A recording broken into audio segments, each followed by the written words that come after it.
Doc had a whole lot of challenges. But no sooner Doc got out of the hospital, you know what he did? Got back down there on the battlefield. Look, this is serious, you know what I'm saying? So that's a great courage, right? So right now, Doc is fighting for people in his community to have food, healthy food stores, because too many of our communities, we have food deserts, right? So Doc is trying to champion that to make sure that his communities, they get stores in his community. So let's give Doc a round of applause.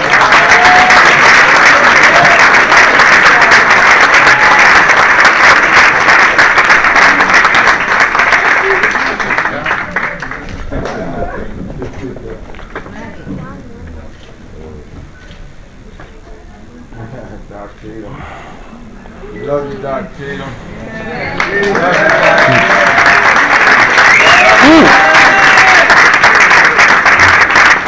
I'm a social action leader, and I cannot let this go by. Our possible upcoming governor, our senator, and our delegate is here. I live in the most challenging zip code, 21217, that has no food market. We hope to see you in the delegates on November the 20th when we have a rally for food desert ending in the city of Baltimore. I tell them that the candidates, we don't see you, no vote.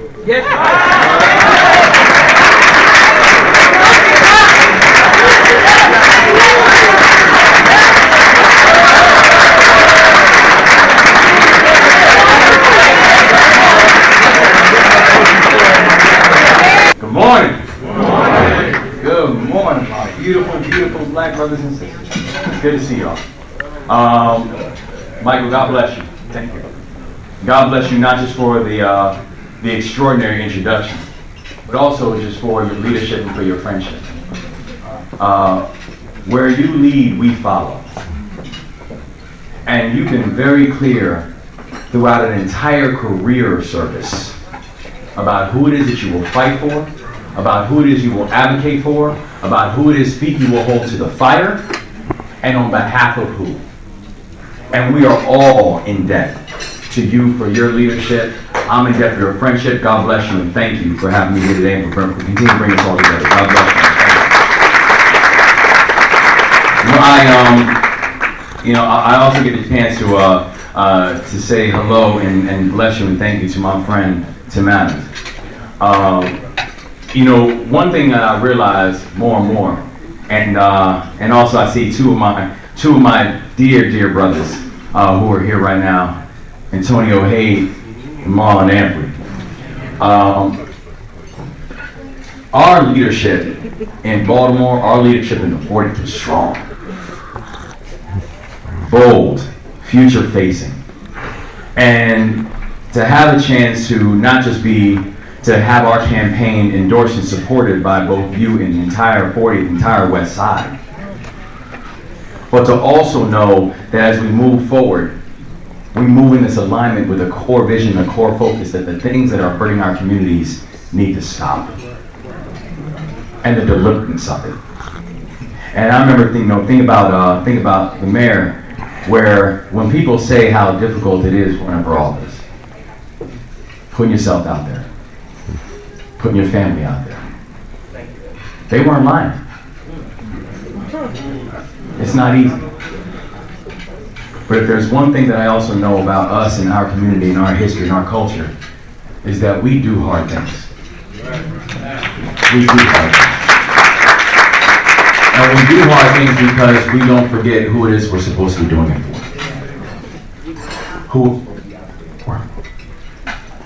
Who we fight for. And I think about that in context of standing here next to these 21, a celebration of our excellence, a celebration of our service, a celebration of people who continue to fight for our community, even when others chose not to. Here, I'm gonna go here. And I stand here humble because I'm also standing in the presence of Stan Stokemore.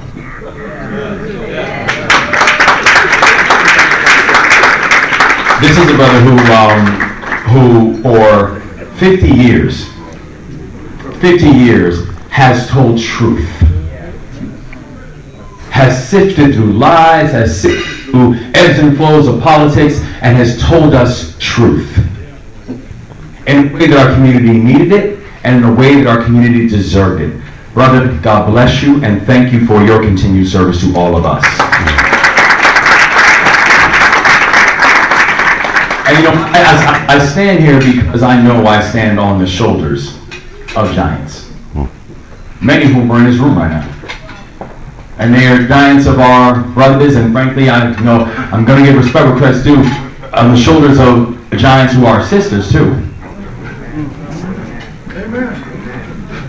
The shoulders of men and women who came before us, and again, I'd be totally remiss, and actually probably it'd be a bad thing in my house if I didn't acknowledge my daughter,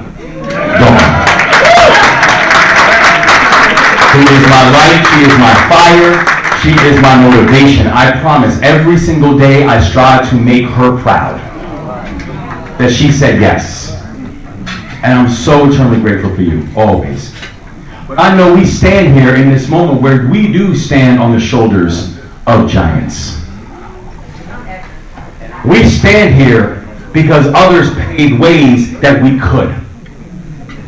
We stand here because others paid ways and made sure that we had a path and an opportunity to. So in this moment, we don't have a choice but to move fast and to move hard and to know that in our blood and in our DNA are warriors and champions.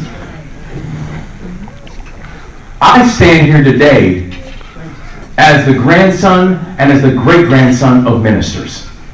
You know, obviously, I come from a long line of preachers and teachers. That's my family. And my grandfather, well, my great-grandfather was a minister. He was a vocal minister. He was a minister who had no problem using the pulpit to not just teach people about the Word of God, but also reminding those who weren't acting on it on this planet that they needed to. No problem. My grandfather was the first one on my mom's side of the family born in this country. And when he was just a toddler, because of the fact that my great-grandfather was a vocal minister, he started getting attention. He started getting attention from the Ku Klux Klan.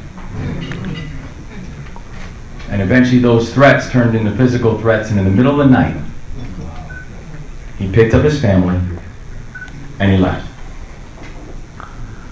He didn't leave his home. He didn't leave the area. He left this country. And they moved back to Jamaica, where he's originally from. The majority of my family always pledged that they would never come back to this country.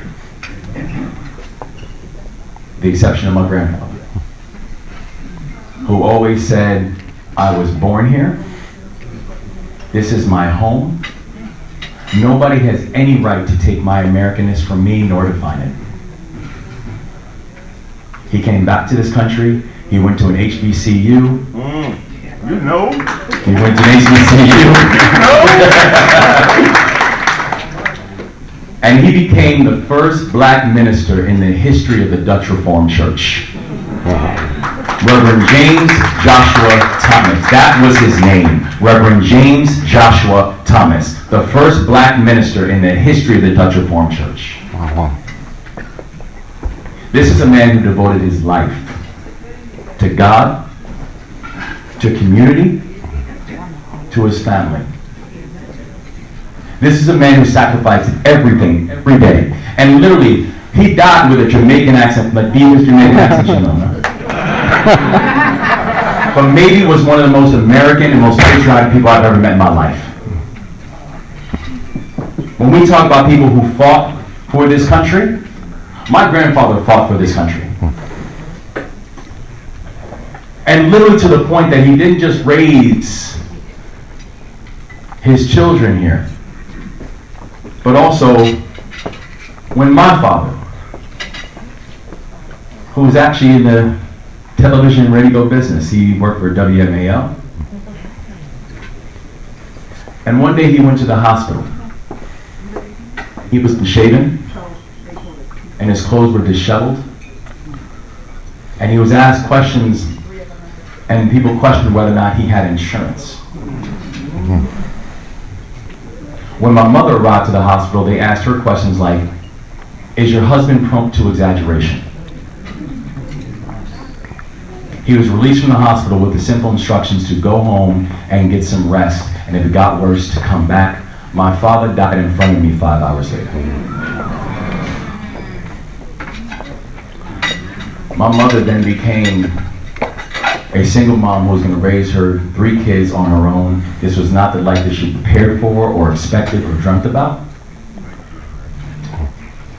My mother didn't get her first job that gave her benefits until I was 14 years old.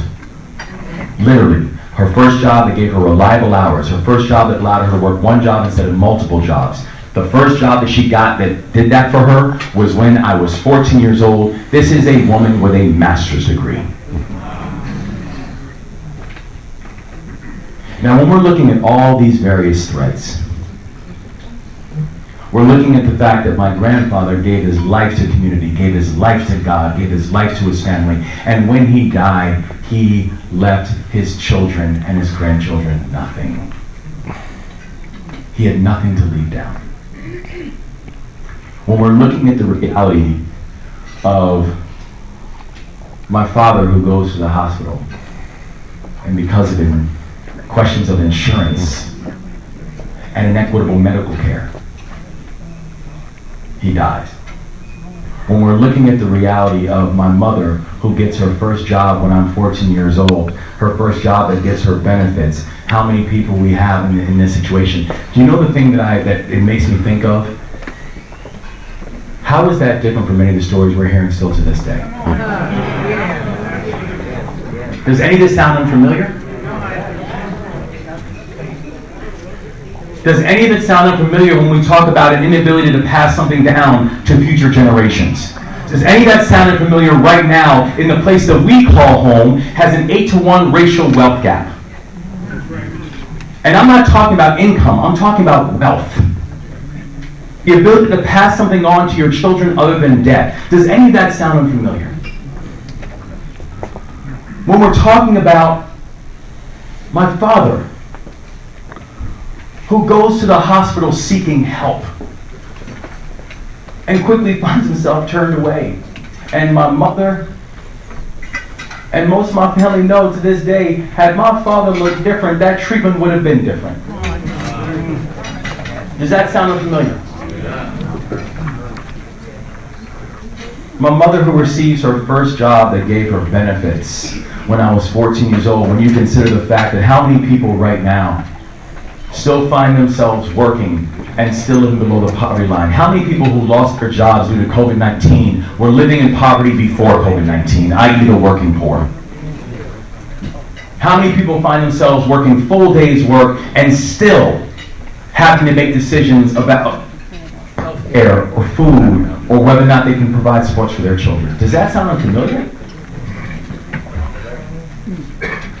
The challenges that we are dealing with right now, they are not new. They're generational. And so in this time, in this moment, we have an opportunity to actually say, we need to create a measure of generational change to these generational challenges.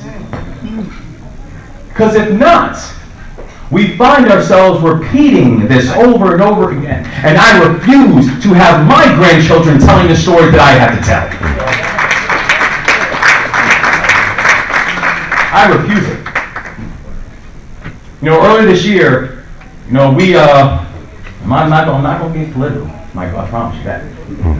But earlier this year, but the reality is, you cannot separate who I am from what I'm trying to do. And who I'm trying to fight for. Because earlier this year I was proud to announce that I am officially a candidate to become the next governor for the state of Maryland.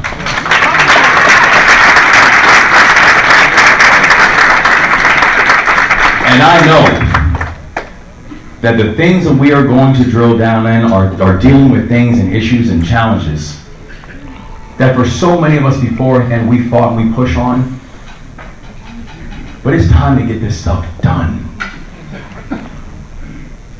I know that when watching my mom, I knew that I was going to devote my entire life to public service. Because I was going to devote my entire life to fighting for people like my mom.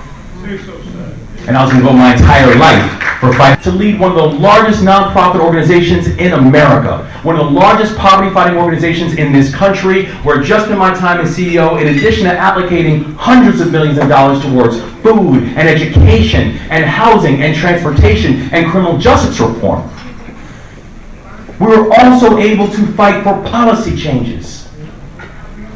Being able to work with my brother, Senator Antonio Hayes, on a groundbreaking piece of legislation that is dealing with fair appraisal values. Because as we were talking about earlier, if you do not have one of the greatest wealth thefts that we have had inside our society is unfair appraisal values. Being able to work with Speaker Adrian Jones last year on her Black agenda. And making sure that corporate America understands that they have a part of responsibility as well. All right now. That each and every one of us have a measure of complicity, therefore each and every one of us have a measure of responsibility. By being able to work on the blueprint and the blueprint for Maryland's future, and being able to focus on ways that we can create proper education pathways for our children. Knowing that education is going to be the key for us to be able to get to the things we need to get to, which is work, wages, and wealth. Work, wages, and wealth.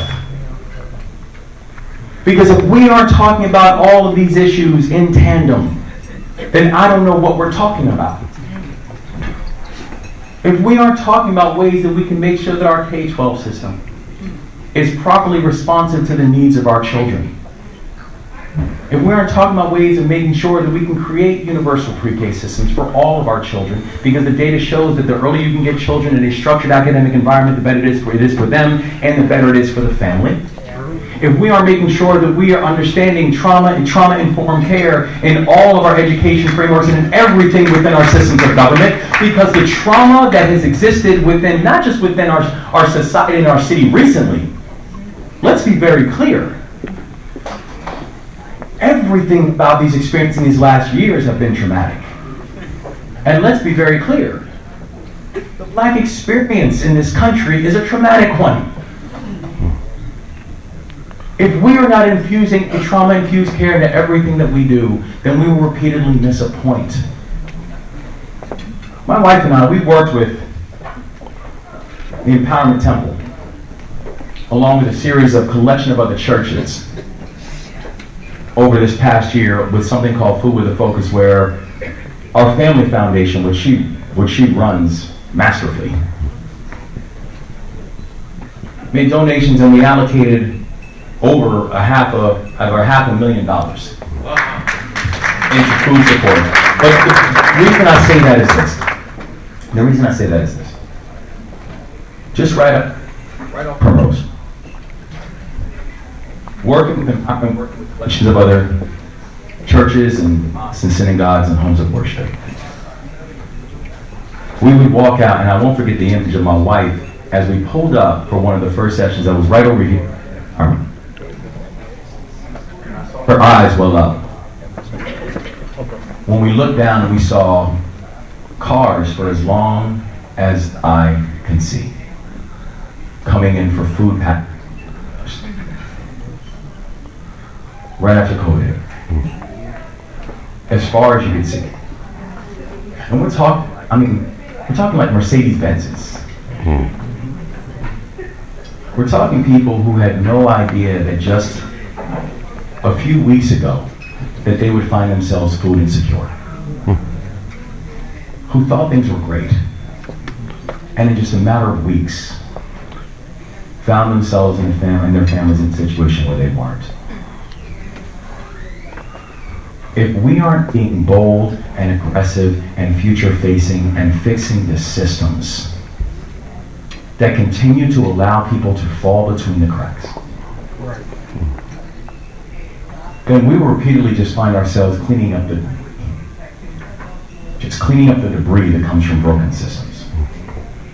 We cannot confuse and make ourselves think that somehow good deeds alone are going to lead us out of darkness. Because the times, the things that we have been able to see within our community, within our history, is that the things that pushed us forward was that we pushed for structural change. That this wasn't about justice in one element, this wasn't about justice in one frame, this was about justice. Period.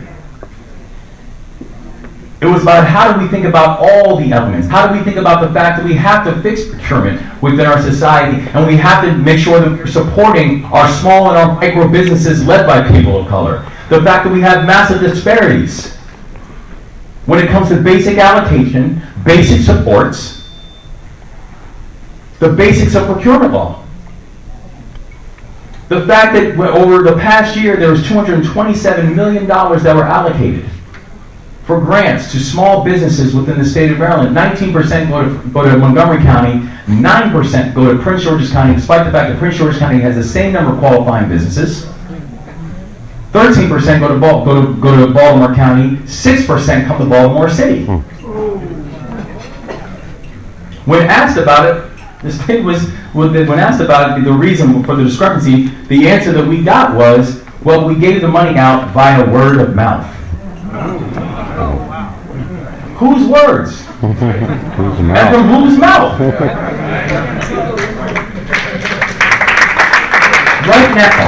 Right now, we're tired. We're exhausted. We're exhausted by the fact that we repeatedly have systems that it's not that we're not at the table, we're not even being thought about. Yeah. We're being told what type of health care we should receive, what type of schools we should attend, what type of services are available, what type of supports our businesses should get, and yet, what type of offices that we should hold. What type of offices that we should hold. It's time. It's time. It's time that we put a core focus on addressing these generational challenges with generational change. It is time that we rethink and we recenter the relationship of Baltimore and the Baltimore region with the rest of the state. Don't tell me that you have a plan for Baltimore if you haven't shown me that you've had one before. Right. Don't tell me you have a plan for Baltimore when you decided that that State Center was not a priority. Right. Don't tell me you have a plan for Baltimore when you sat on your hands when the governor decided that he was going to kill the red line. Don't tell me you have a plan for Baltimore. Don't tell me you have a plan for Baltimore when you play politics with $5 million that was supposed to go towards putting air conditioners in schools for our children.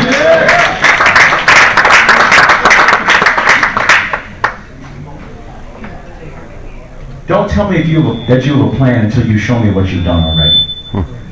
I'll show you my receipts. This whole room is full of people who show me their receipts. This whole room is full of people who every single day you fight for our children. Every single day you fight for our communities. Every single day you fight for our prospects. Every day you fight for our futures. And in this moment, we have a chance to build something real so that we don't have to keep telling the same stories about the challenge and the sacrifice that those who came before us had to endure. I'm so grateful and thankful for the fact that I see higher because I stand on your shoulders. I'm thankful for the fact. I'm thankful for the fact that in this moment, that we have a chance that, as I learned in my first days when I was in the Army, I joined the Army when I was 17 years old. I wasn't even old enough to sign the paperwork myself. My mother had signed the paperwork for me. After my teenage years, she was more than happy to sign the paperwork. It's true. They taught us something in our first days in the Army. My first days of basic. They said, we leave nobody behind. We leave nobody behind. That if you get one of my people, I will spend a time and go get them if I have to. And a basic assurance that if you happen to get captured, just hold tight, because we're on our way.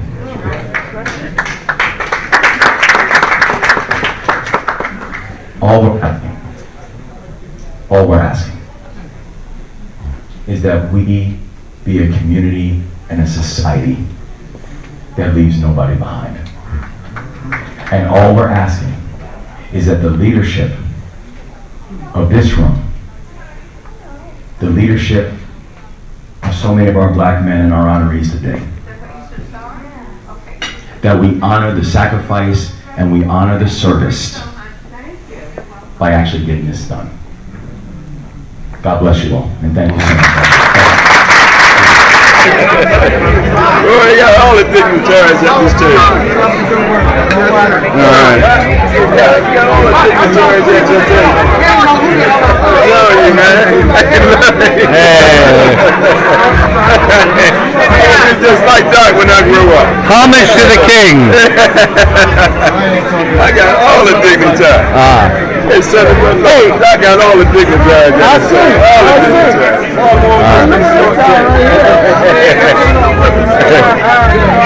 Hey, God, good to see you. I understand. Congratulations on the way. I'd like to get everybody's attention again. We're going to move forward. Yeah, how you doing? We know we got a lot to do at home, so we're going to get everybody's attention. Hey, how you doing? 4, 3, 2, 1. Yeah, we definitely did do the same. We are